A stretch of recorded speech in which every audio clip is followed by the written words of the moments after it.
Boa noite, pessoal. Graça e paz. É uma alegria muito grande de contar com a tua atenção, a tua participação na aula de hoje.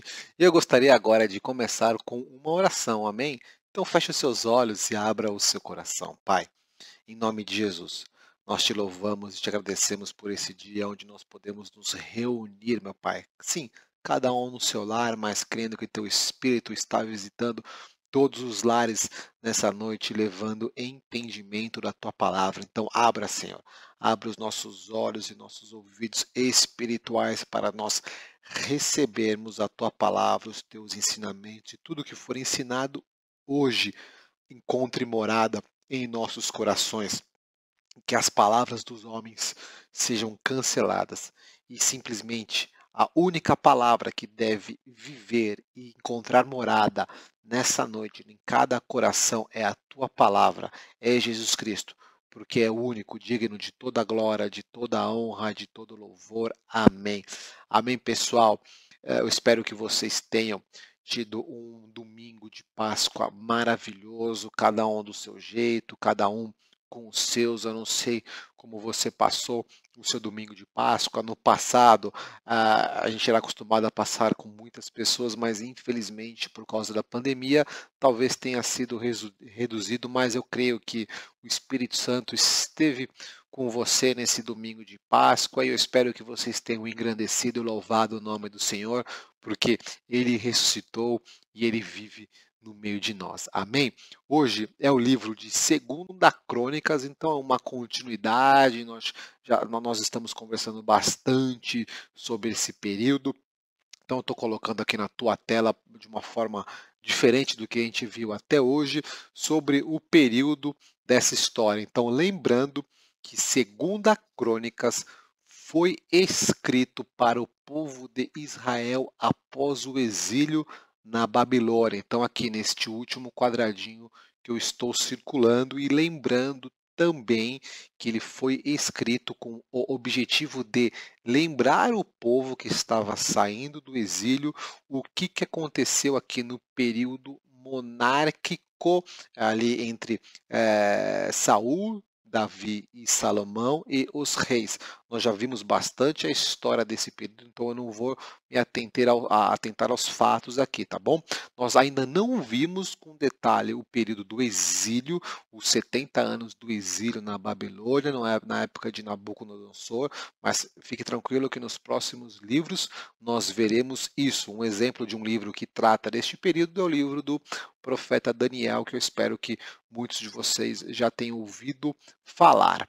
Uma outra imagem aqui para nós refrescarmos a nossa memória das relações, né, do livro do Antigo Testamento. Então, o Antigo Testamento ele tem muitos livros, mas lembrando que esses livros aqui estão entrelaçados, interligados, melhor dizendo, pessoal. Um exemplo disso, Salmos, que nós veremos mais para frente, ele foi escrito na maioria dos casos por Davi e foi nessa época aqui entre 1 Samuel e 2 Samuel.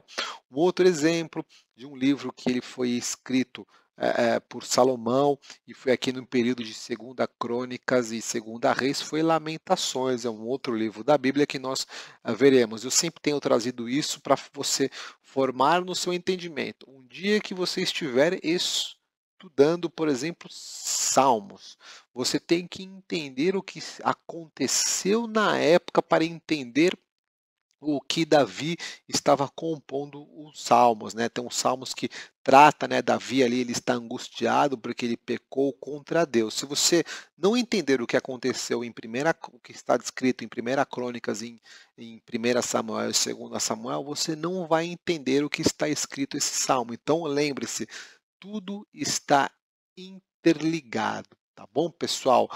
O livro de 2 Crônicas, ele pode ser dividido em dois grandes blocos. O primeiro grande bloco é sobre Salomão, então nós vemos Salomão orando e pedindo a Deus para ter sabedoria divina para ele governar, e por causa desse pedido, Salomão não pediu para Deus dinheiro, Salomão não pediu para Deus ser o melhor rei da história, nada disso. Salomão pediu para Deus para ele ter sabedoria para poder governar. E Deus se alegrou deste pedido de Salomão. Deus derramou sabedoria em Salomão e Salomão foi um grande rei. Nós já vimos isso, que ele conquistou grandes coisas, expandiu o território, foi o rei mais sábio, mais rico da história da humanidade. Então esse é o primeiro bloco, vai mostrar no detalhe como que é a construção do templo, né? Do templo de Jerusalém, também conhecido como Templo de Salomão. Então você vai encontrar uma riqueza de detalhes lindas de onde, de como foi que Deus instruiu Salomão para ele construir esse templo.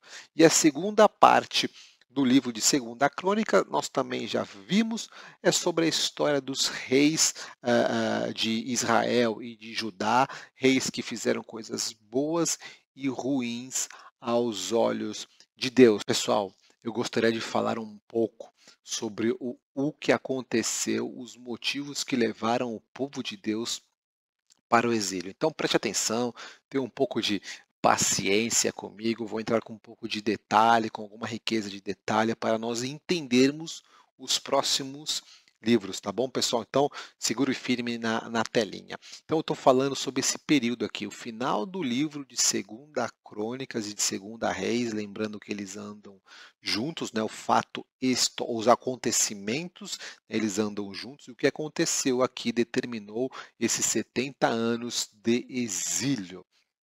Lembrando que depois de Salomão, né, veio a divisão do reinado e foram levantados reis que fizeram coisas boas aos olhos de Deus. Por outro lado, foram levantados reis que fizeram coisas terríveis aos olhos de Deus. E esses reis que fizeram coisas terríveis foram a maioria. No final do dia, eles foram a maioria. E teve um deles que talvez foi o homem que fez mais atrocidades e talvez que foi o estopim para Deus decidir que eles iam para o exílio. Este homem se chama Manassés, filho do rei Ezequias. Ezequias, seu pai, fez coisas lindas. Nós veremos um pouco na aula de hoje. Fez coisas lindas aos olhos de Deus, mas o seu filho não seguiu os seus caminhos.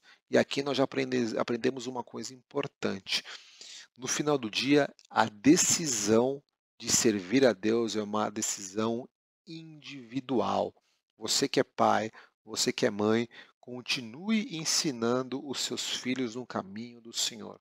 Mas saiba que a salvação dele não depende de você, depende da decisão dele. Por mais que você ensine o seu filho nos caminhos do Senhor, não será pela sua força, não será pela sua inteligência que ele converterá o seu coração.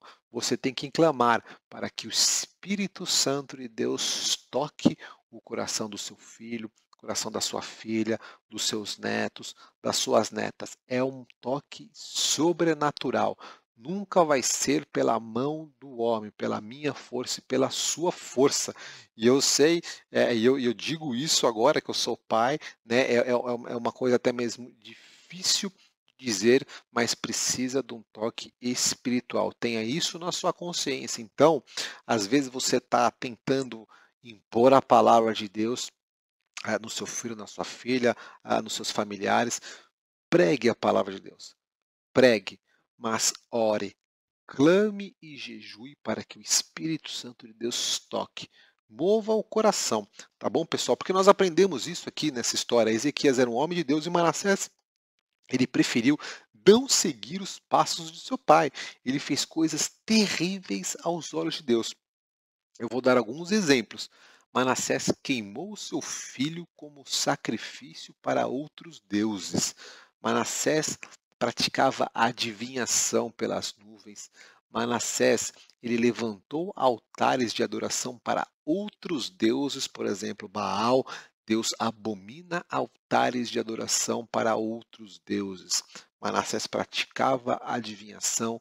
Manassés tinha relacionamento com médiums e feiticeiros, tudo que Deus abomina. Então nós podemos entender que Manassés, a prática de Manassés foi o estopim para que o povo de Deus fosse para o exílio na Babilônia.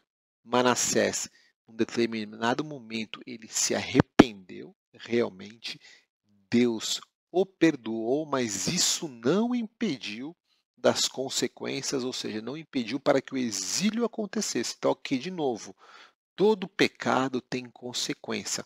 Talvez não só para a nossa vida, mas o meu pecado pode ter consequência para a vida da minha família. Então aqui nós temos que ter uma consciência. A salvação é individual, mas os meus atos podem interferir a vida das pessoas que estão ao meu redor. Então aqui nós já aprendemos um princípio básico do cristianismo e dos ensinamentos de Jesus.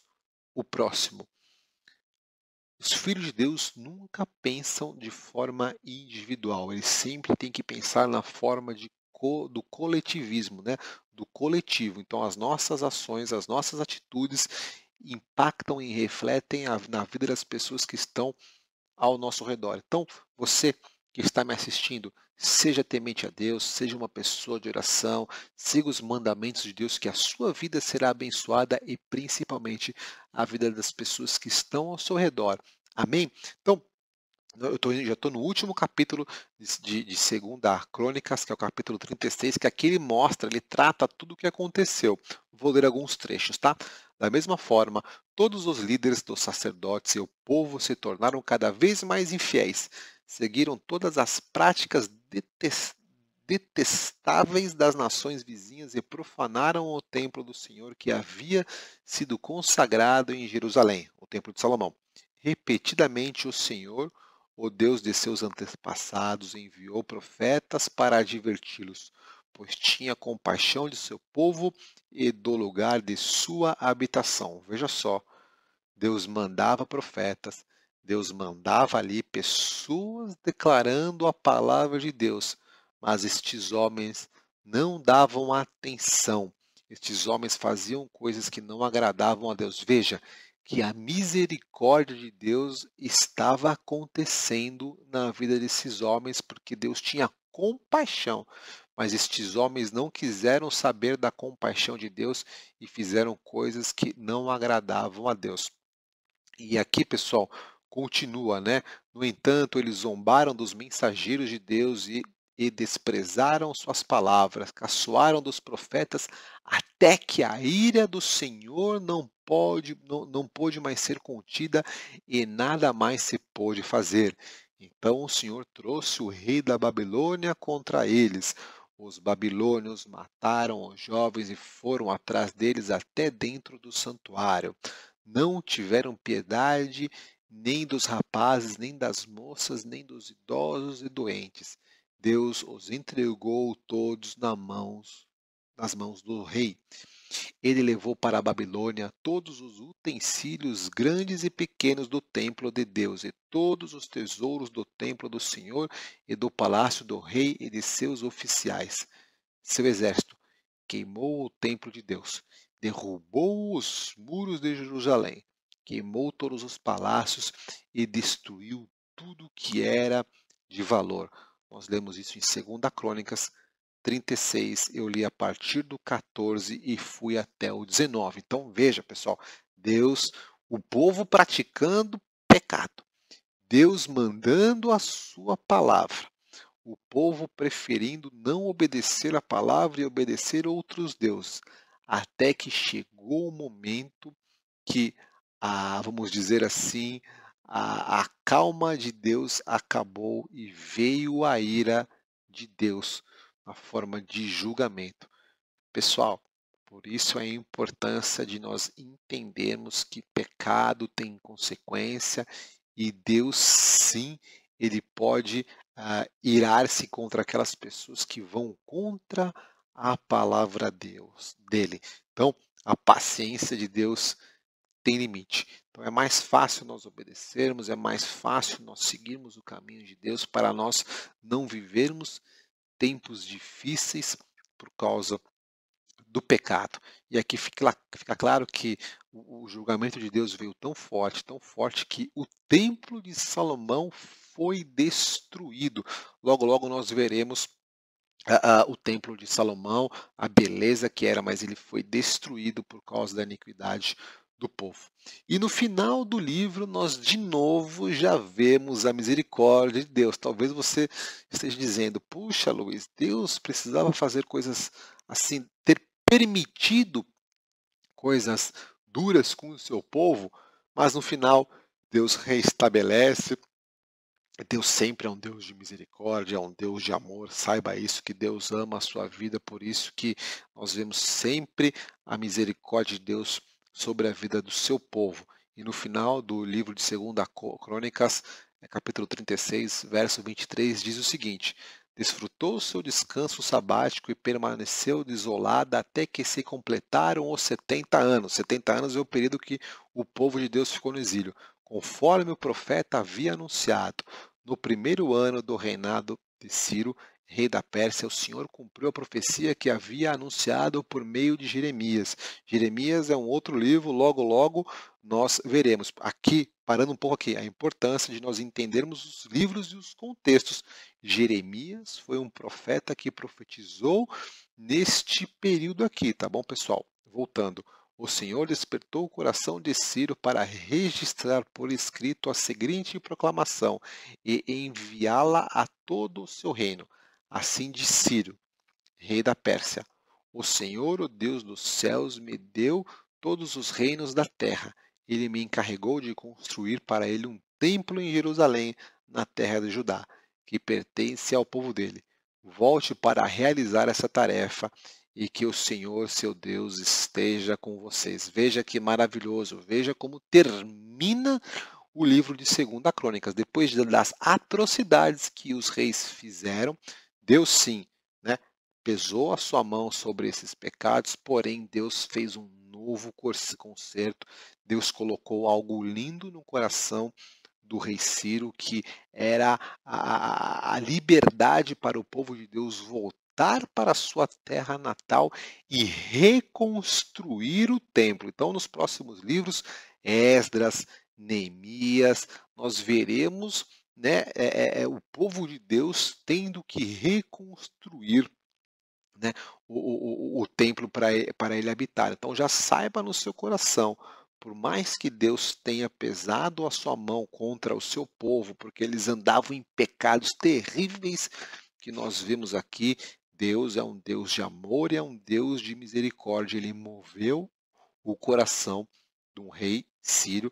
O rei Ciro, ele não era de nenhuma linhagem, ele não veio da linhagem de Abrão, ele não era dessa linhagem, da linhagem sacerdotal, mas Deus moveu o seu coração para que ele libertasse o povo de Deus. Então, pessoal, para Deus nada é impossível. Ele pode mover corações de pessoas que você nem imagina para abençoar a tua vida. Então, simplesmente, né, creia na palavra de Deus, creia que Deus tem o poder para mover todos os corações para trazer a paz que você precisa. Amém? Que bom que você suportou essa carga de informação. Espero que tenha ficado claro.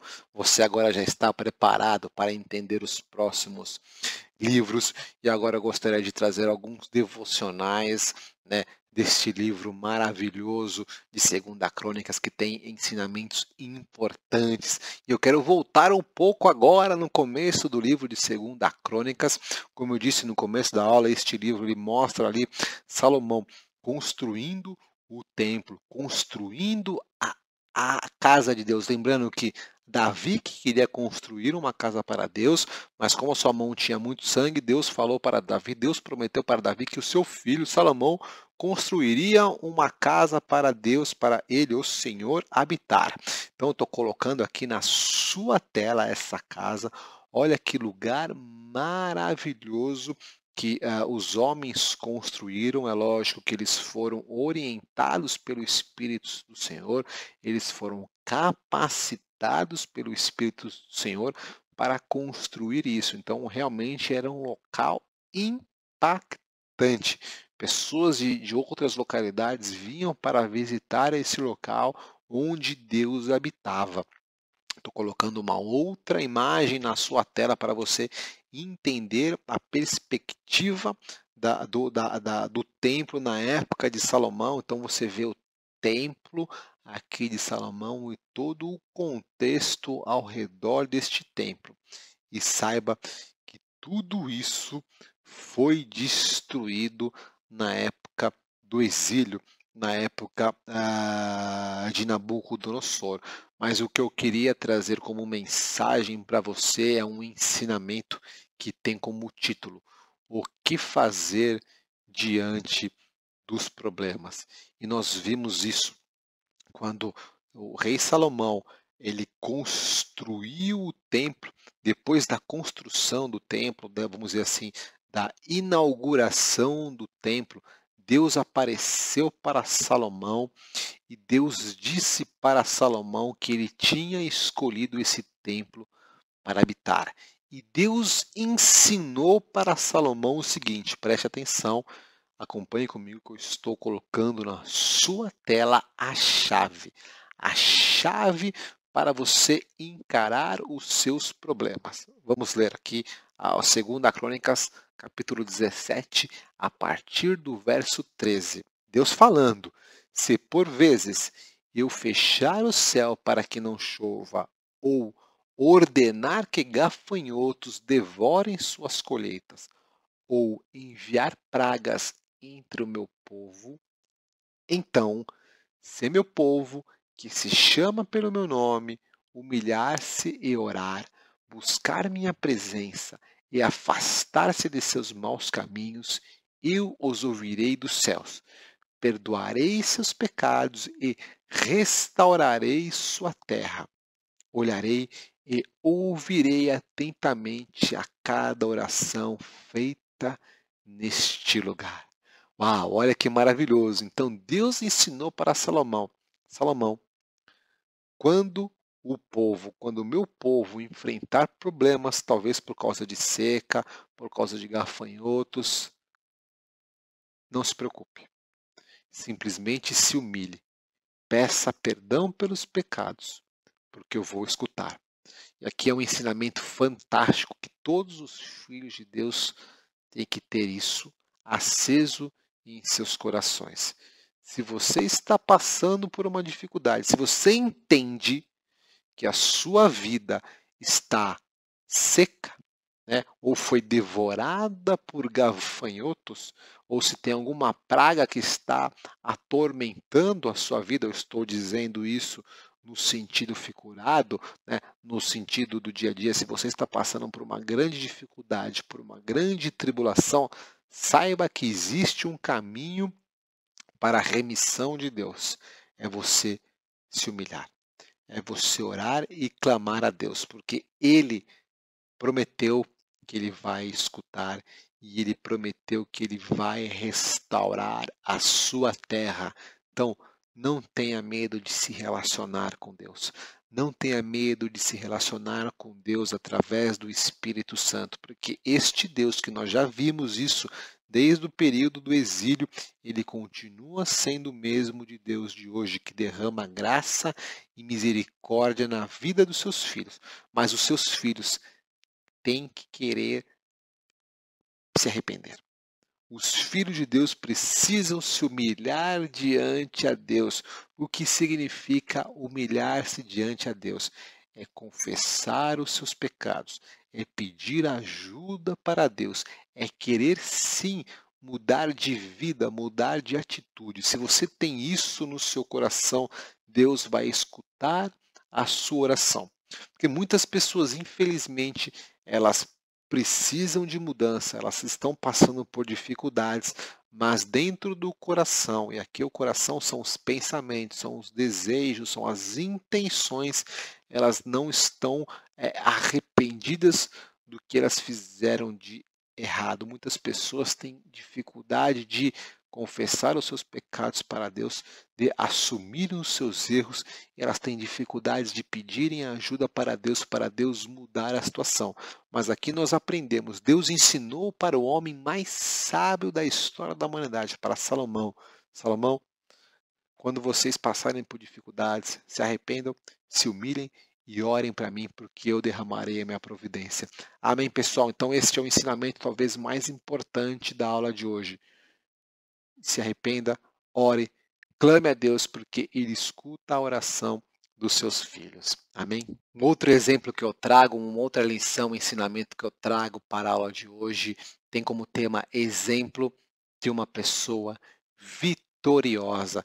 E nós aprendemos isso com o rei Jotão, que está em 2 Crônicas 27, os versículos 5 e 6. Lembrando que na época dos reis, tiveram reis ruins aos olhos de Deus e bons aos olhos de Deus. Um dos reis que foram bons aos olhos de Deus foi Jotão. É um relato muito curto sobre a vida desse rei, mas muito impactante. Acompanhe comigo. Guerreou contra os amonitas e os derrotou. Durante os 3 anos seguintes, recebeu deles um tributo anual de 3.500 quilos de prata, 10.000 cestos grandes de trigo e 10.000 cestos grandes de cevada. O rei Jotão, preste atenção aqui pessoal, se tornou poderoso porque teve o cuidado de viver em obediência ao Senhor, seu Deus. Aqui uma mensagem muito simples, muito direta e muito profunda. Quer se tornar uma pessoa poderosa?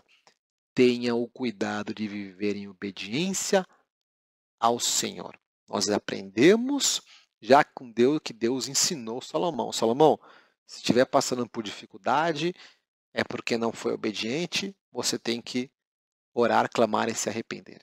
E aqui Deus mostra, através da vida, Deus mostra através da vida de um rei, que o rei ele era poderoso porque ele teve o cuidado de viver em obediência. Então, pessoal, a chave para o sucesso, a chave para a felicidade dos filhos de Deus é viverem em obediência. Que o Espírito Santo coloque em mim, coloque em você essa vontade de viver em obediência a Deus. E é uma questão que tem que ser diária, é um pensamento que tem que estar a todo momento em nossas mentes. Todo momento que você for ter uma atitude, que você for ter que tomar uma decisão, pergunte para si mesmo: eu tomando essa decisão, eu tendo essa atitude, eu estou obedecendo à palavra de Deus? Se a resposta for sim, for comprovada com a Bíblia, siga em frente. Se a resposta for não, a decisão, a atitude que você tem que tomar não está conforme a palavra de Deus, cuidado. Não faça porque você pode enfrentar dificuldades, mas se estiver conforme a palavra de Deus, esteja certo que Deus estará à frente, te abençoando e cuidando de ti. Amém? E entrando agora na última mensagem da aula de hoje, eu gostaria de falar sobre a celebração da Páscoa. Nessa época, no livro de 2 Crônicas, lá no capítulo 30, nós vemos a celebração da Páscoa. Então, aproveitando, pegando o gancho de domingo agora, vamos entender o que estava acontecendo nessa época, tá bom? É engraçado que a história é um pouco parecida do que nós estamos vivendo atualmente, mas já já eu trago essa mensagem para vocês. Mas antes de eu falar da Páscoa que aconteceu em 2 Crônicas, eu gostaria que todos que estão participando deste estudo, todos estivessem na mesma página sobre o real significado da Páscoa.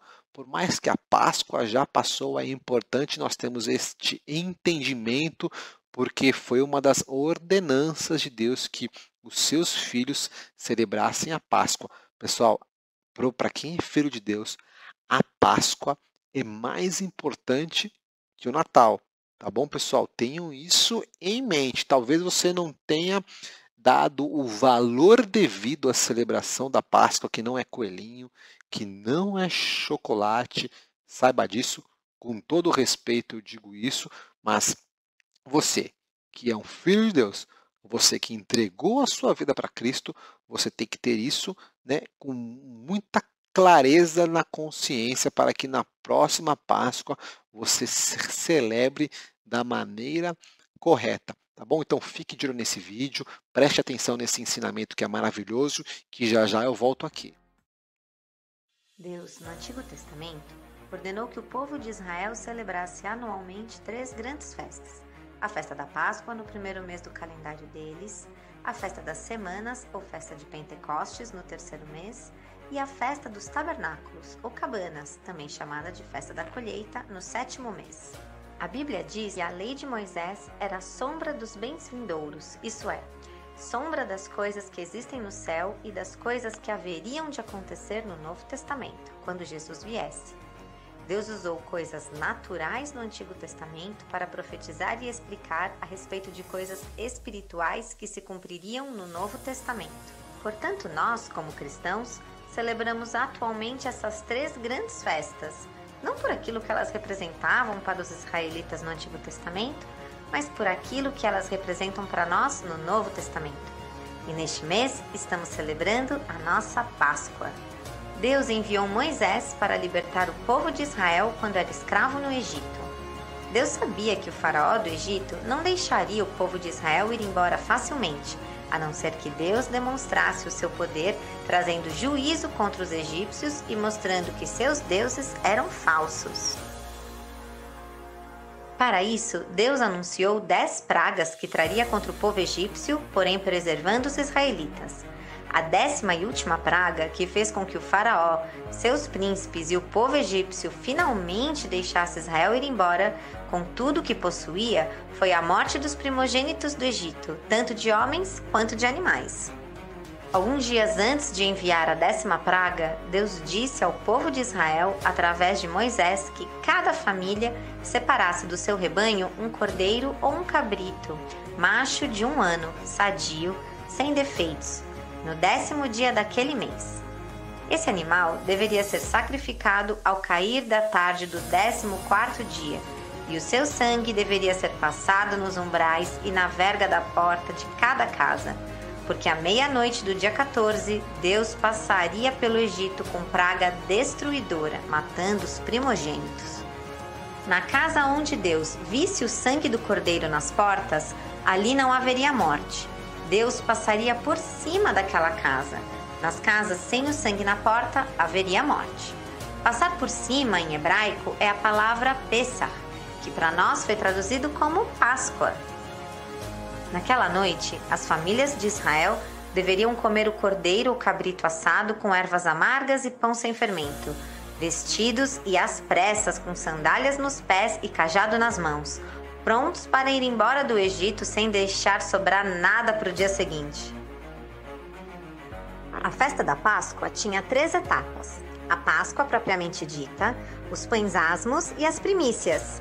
Após a noite de Páscoa, o povo de Israel passava 7 dias comendo pães sem fermento, também chamado de pães asmos, pois não houve tempo para o pão crescer e fermentar. No dia das primícias, que acontecia no primeiro domingo após a Páscoa, feixes de cereais eram apresentados e chacoalhados diante de Deus. Esses feixes faziam parte da primeira colheita do ano e significava que a colheita era consagrada a Deus. O cordeiro ou cabrito que era morto na noite de Páscoa no Antigo Testamento representava Jesus Cristo, o nosso cordeiro pascal, sem defeito, sem pecado, que foi sacrificado e teve seu sangue derramado na cruz do Calvário. Para todo aquele que crê na palavra de Deus, que confessa Jesus Cristo como Senhor e Salvador da sua vida e se arrepende dos seus pecados, Deus envia o Espírito Santo que passa a habitar dentro dele. É o sangue de Jesus sobre ele, marcando-o para livrá-lo da morte eterna.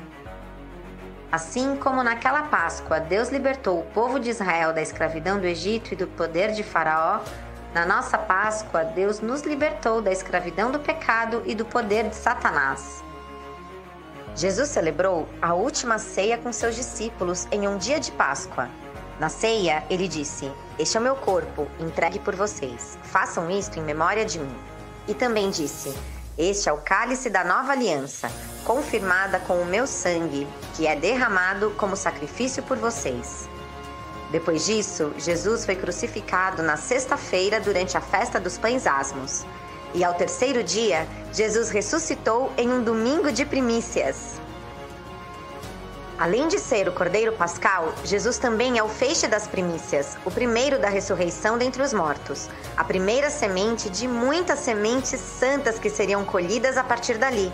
Depois dele, muitos foram e serão salvos por causa do seu sacrifício na cruz. Ele ressuscitou e nós ressuscitaremos com ele, porque ele vive, nós também viveremos. Aleluia!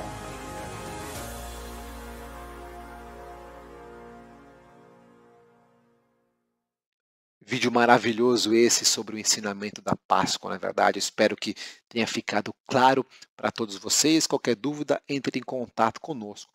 Mas aconteceu aqui no livro de 2 Crônicas, capítulo 30, a celebração da Páscoa. Então, o capítulo 30 ele trata muito ali o rei Ezequias, pai de Manassés. Eu já tinha falado para vocês na aula de hoje que o rei Ezequias ele foi um homem bom aos olhos de Deus. E este homem convidou todo o povo para celebrar a Páscoa. Então nós vemos ali entre o capítulo e o versículo 1 e o versículo 5 o convite para a Páscoa.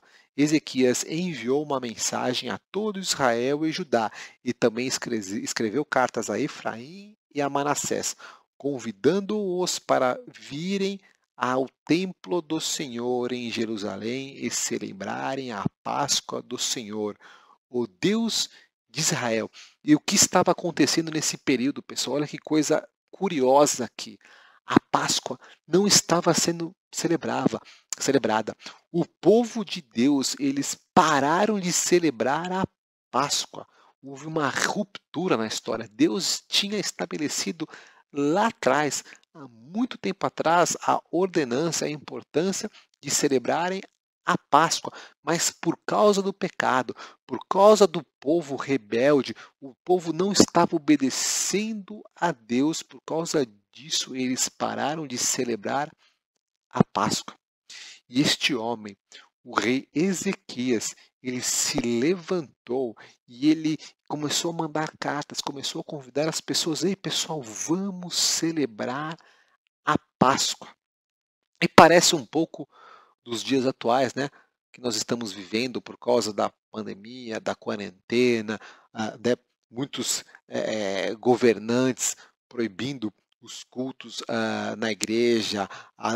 Saiu em cima da hora uma decisão permitindo que as igrejas celebrassem a Páscoa, o dia mais importante para o Filho de Deus.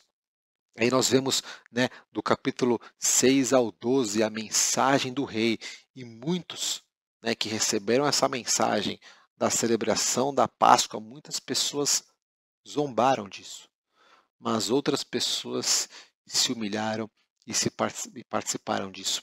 E quando nesses últimos dias saiu uma decisão do ministro do STF em liberar, né, para que acontecesse os cultos para o povo de Deus celebrar talvez o dia mais importante, que é a Páscoa, eu vi na internet muitas pessoas zombando. E eu também vi muitas pessoas se humilhando e buscando a Páscoa. Eu não vou entrar no mérito da questão, pessoal, lockdown, não lockdown, mas eu quero olhar o fato da Bíblia que parece muito o que está acontecendo agora. Algumas pessoas, né, o povo não celebrando a Páscoa, se levantou um homem, estabeleceu a celebração da Páscoa. Muitas pessoas zombaram da Páscoa e muitas pessoas se humilharam e celebraram a Páscoa. Eu não tenho dúvida nenhuma, que essas pessoas que se humilharam e celebraram a Páscoa da maneira correta, da maneira que nós vimos aqui no vídeo, essas pessoas receberão algo grande de Deus. Tenha fé somente. Tenha fé somente em Deus, porque se você entendeu o real motivo da vinda de Jesus Cristo e o que significa a ressurreição de Cristo e Ele habitando em nossas vidas, Deus é contigo e a provisão de Deus chegará na sua vida. Amém? Continuando, então no versículo de 13 a 17, nós vemos a Páscoa sendo celebrada, nos versículos de 18 a 20, a intercessão de Ezequias, e nos últimos versículos do 21 ao 27, grande alegria. Então nós vemos essa grande alegria aqui. Houve uma grande alegria em Jerusalém, pois a cidade não via uma celebração como essa desde os dias de Salomão, filho do rei Davi. Então os sacerdotes e os levitas se levantaram e abençoaram o povo, e Deus, de sua santa habitação nos céus, ouviu sua oração. Fantástico, né, pessoal? Aqui nós aprendemos a importância de celebrar a Páscoa, que Deus escuta a oração deste povo que se humilha, que busca, que obedece, porque essa festa ela foi estabelecida como uma ordenança para o seu povo. Então eu te encorajo a cada vez mais a buscar, se humilhar, conversar com Deus, praticar, celebrar a Páscoa. Logo, logo nós celebraremos o Pentecoste, ou seja, outra festa muito importante. De novo, pessoal, parece muito o que nós estamos vivendo nos tempos atuais. Eu não estou aqui fazendo politicagem nenhuma, pessoal, por favor, nenhuma. Mas da mesma forma que nos dias de hoje zombaram porque muitas pessoas celebraram a Páscoa, por outro lado, teve pessoas que se humilharam e participaram da Páscoa. E aqui nesse versículo nós vemos o seguinte: então os sacerdotes e os levitas se levantaram e abençoaram o povo de Deus. E Deus, de sua santa habitação nos céus, ouviu a sua oração. Se você fez uma oração poderosa na Páscoa, saiba que Deus, de sua santa habitação, escutou a sua oração. Ele está preparando algo grande para a sua vida. Tenha fé somente. Crê somente, diz a palavra de Deus.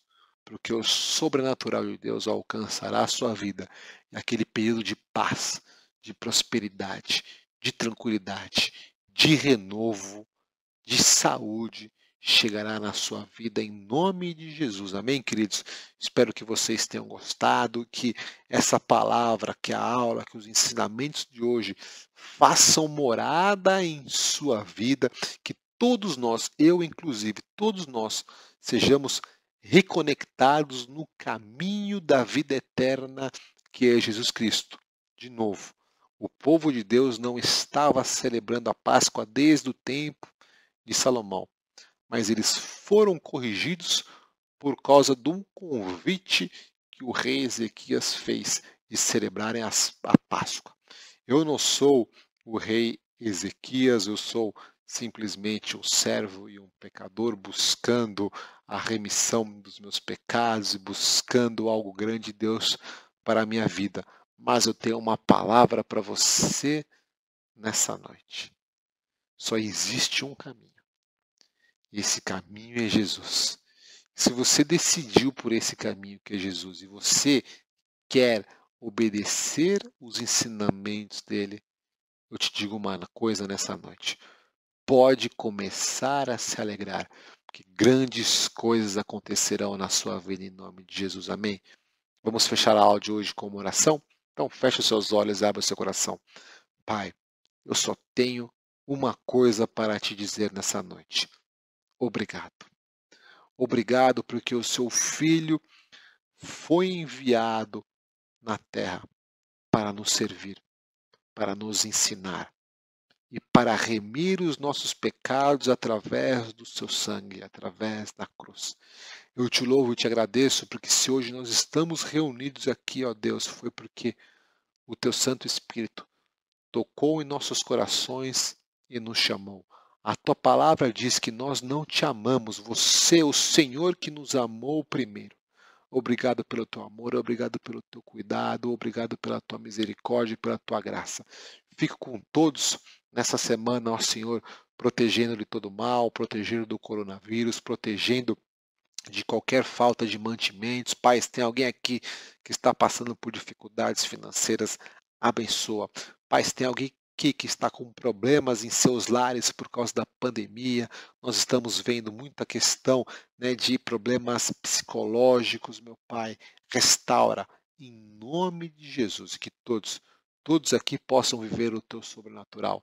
É em teu nome que oramos e agradecemos. Amém. Amém, pessoal. Boa noite e até a próxima aula.